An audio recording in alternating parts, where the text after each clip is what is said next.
മാനസികാരോഗ്യം വർദ്ധിപ്പിക്കുന്നതിൽ ജപമാല പ്രാർത്ഥനയ്ക്ക് സവിശേഷ പങ്കുണ്ടെന്ന വെളിപ്പെടുത്തലുമായി survey report. Journal of religion and ഹെൽത്തിൽ പ്രസിദ്ധീകരിച്ച റിപ്പോർട്ടിലാണ് പുതിയ വിവരങ്ങൾ ഉൾപ്പെടുത്തിയിരിക്കുന്നത്. സ്മാർട്ട് ഫോണുകളിൽ മൈൻഡ്ഫുൾനെസ് ആപ്പുകൾ ആധിപത്യം സ്ഥാപിക്കുകയും മെഡിറ്റേഷൻ സെൻ്ററുകൾ മുക്കിലും മൂലയിലും നിറയുകയും ചെയ്യുന്ന ഒരു കാലഘട്ടത്തിൽ ജപമാല പ്രാർത്ഥന എന്ന പുരാതന കത്തോലിക്ക പ്രാർത്ഥനാ രീതി പൗരസ്ത്യ ധ്യാന രീതികൾക്ക് സമാനമായ മാനസികാരോഗ്യ ഗുണങ്ങൾ നൽകുമെന്ന് പഠനം സൂചിപ്പിക്കുന്നു. ഇറ്റലി, പോളണ്ട്, സ്പെയിൻ എന്നിവിടങ്ങളിൽ നിന്നുള്ള ഗവേഷകർ നടത്തിയ സർവേ ഫലമാണ് ഇപ്പോൾ പുറത്തു വന്നിരിക്കുന്നത്.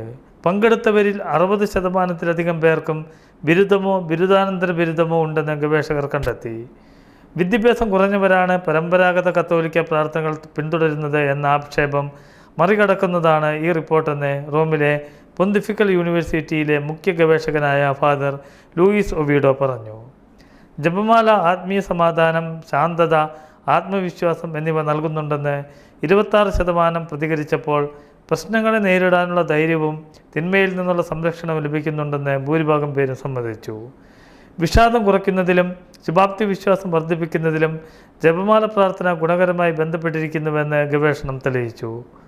അല്പസമയം നീക്കിവെച്ചാൽ മൈൻഡ്ഫുൾനെസ് മെഡിറ്റേഷൻ ട്രീറ്റുകളുടെയോ ആപ്പ് സബ്സ്ക്രിപ്ഷനുകളുടെയോ ഉയർന്ന വില നൽകാതെ മാനസികാരോഗ്യം മെച്ചപ്പെടുത്തുന്നതിനും അതുവഴി ഊർജ്ജസ്വലമായ ജീവിതം നയിക്കുന്നതിനും ജപമാല പ്രാർത്ഥന സഹായകരമാകുമെന്ന് ഗവേഷണ ഫലം തെളിയിക്കുന്നു. മൈൻഡ്ഫുൾനെസ്സും മറ്റ് ധ്യാന രീതികളും പരിശീലിപ്പിക്കുന്നതിൻ്റെ പ്രയോജനങ്ങൾക്കായി ധാരാളം ഗവേഷണങ്ങൾ നീക്കിവെച്ചിട്ടുണ്ടെങ്കിലും ജപമാലയെക്കുറിച്ച് പ്രായോഗികമായി ഒന്നും പ്രസിദ്ധീകരിച്ചിട്ടില്ലെന്നും ഈ ചിന്തയിൽ നിന്നാണ് ഇത്തരമൊരു പഠനം നടത്തിയതെന്നും ഗവേഷകൻ പറഞ്ഞു.